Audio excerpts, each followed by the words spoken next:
BNP chairperson ও সাবেক প্রধানমন্ত্রী বেগম খালেদা জিয়া রুহের মাগফিরাত কামনায় এই মুহূর্তে অসচ্ছল শ্রমজীবী মানুষের মাঝে উন্নতমানের কম্বল বিতরণ করছে সরকারি ও বেসরকারি মেডিকেলের সাবেক ও বর্তমান ছাত্রদল নেতৃবৃন্দ। দেখছেন যে এই মুহূর্তে বাংলাদেশ মেডিকেল বিশ্ববিদ্যালয় পিজি অর্থাৎ পিজি হাসপাতালের বটতলা সম্মুখে যে ক্যান্টিন রয়েছে সেই ক্যান্টিনের সামনে থেকে আপনাদেরকে দেখানোর চেষ্টা করছে। দেখছেন যে ঢাকার বিভিন্ন প্রান্ত থেকে অসচ্ছল মানুষেরা এখানে উপস্থিত হয়েছেন এবং কম্বল সংগ্রহ করছেন।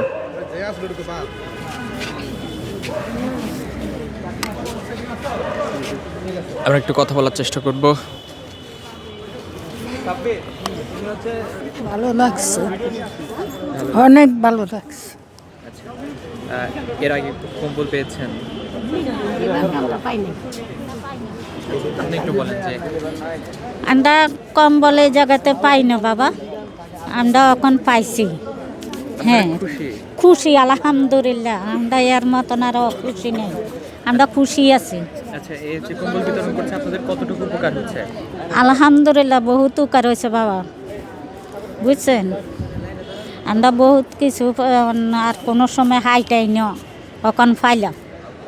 আলহামদুলিল্লাহ, আল্লাহ দরবার এর শুকর আদায় করতে হইতাম না। কাদের পক্ষ থেকে দেওয়া হচ্ছে? হ্যাঁ জি না, এটা জানি না বাবা, এটা জানি না আব্বু। দর্শক দেখছেন যে ঢাকা শহরের বিভিন্ন প্রান্ত থেকে অসচ্ছল মানুষেরা উপস্থিত হয়েছেন এই বাংলাদেশ মেডিকেল বিশ্ববিদ্যালয়ের মধুর ক্যান্টিন বটতলা সম্মুখ যে ক্যান্টিন রয়েছে সেখানে, এবং এখান থেকে তারা কিন্তু কম্বল সংগ্রহ করছেন। মূলত বিএনপি চেয়ারপারসন 3 বারের নির্বাচিত প্রধানমন্ত্রী বেগম খালেদা জিয়ার রুহের মাগফিরাত কামনায় এই কম্বল বিতরণ কর্মসূচি আয়োজন করেছে বর্তমান ও সাবেক ছাত্রদলের নেতৃবৃন্দরা।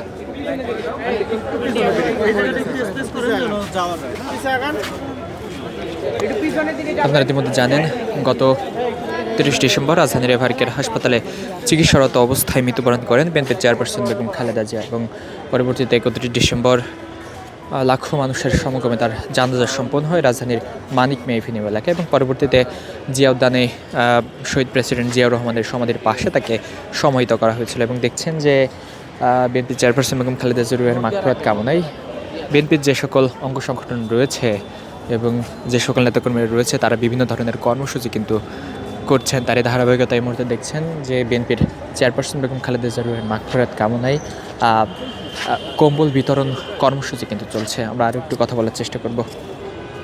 আচ্ছা, উপকার তো অনেকই হচ্ছে। এই যে প্রচণ্ড শীতের মধ্যে কম্বল ব্যবহার করব, কত উপকার না, অনেক উপকার।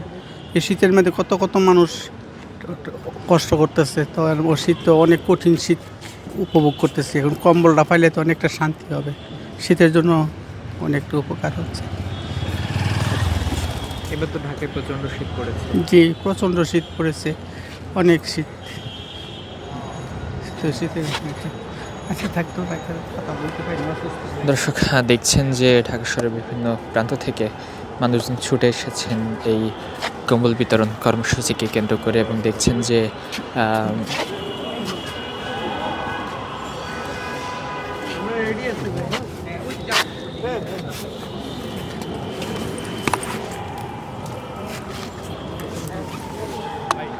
কেমন লাগছে? ভালোই লাগছে মামা। এখন তো একটা কম্বলের অনেক দাম। হ্যাঁ, শীতের দিন খুব কষ্টই হয় আমাদের। এরকম খালেদের যে তরফ থেকে আমরা পাইলাম, ওনাকে আল্লাহ জান্নাত বাসী করুক, আলহামদুলিল্লাহ। একটু কথা বলেন, কম্বল পেয়েছেন কেমন লাগছে? ভালো লাগছে, ম্যাডামের জ্বালা বিষ তো নেই। আচ্ছা, এখন তো ঢাকায় প্রচন্ড শীত, কতটুকু উপকার হচ্ছে কম্বল? অনেক উপকার করছে ম্যাডামে বাচ্চা থাকলে গরিবের দিকে চাইতো।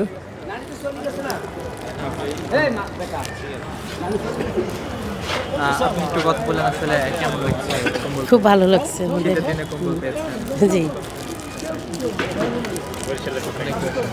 সেই ভালো লাগতেছে ভাই, শীতের দিনে কম্বল পাচ্ছি, সেই ভালো। কতটুকু উপকার হচ্ছে? খুবই উপকার হচ্ছে ভাই। এখন তো একটা কম্বল কিনতে গেল হ্যাঁ, অনেকটা। আচ্ছা আচ্ছা। দর্শক দেখছেন যে বিএনপির চেয়ারপারসন বেগম খালেদা জিয়ার রুহের মাগফিরাত কামনায় মূলত কোমল বিতরণ করছে সরকারি বেসরকারি বিশ্ববিদ্যালয়ের যে সকল ছাত্র দলের কর্মীরা রয়েছে তারা।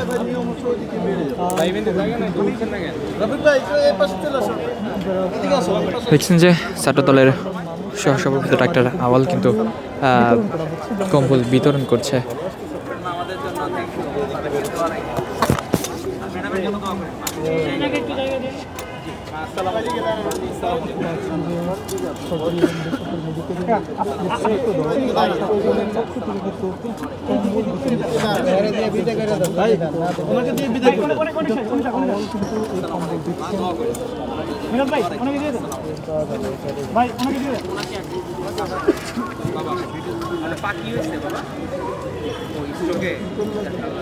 আমাদের ম্যাডামের জন্য দোয়া করেন, আপনার জন্য আমরা দোয়া করব।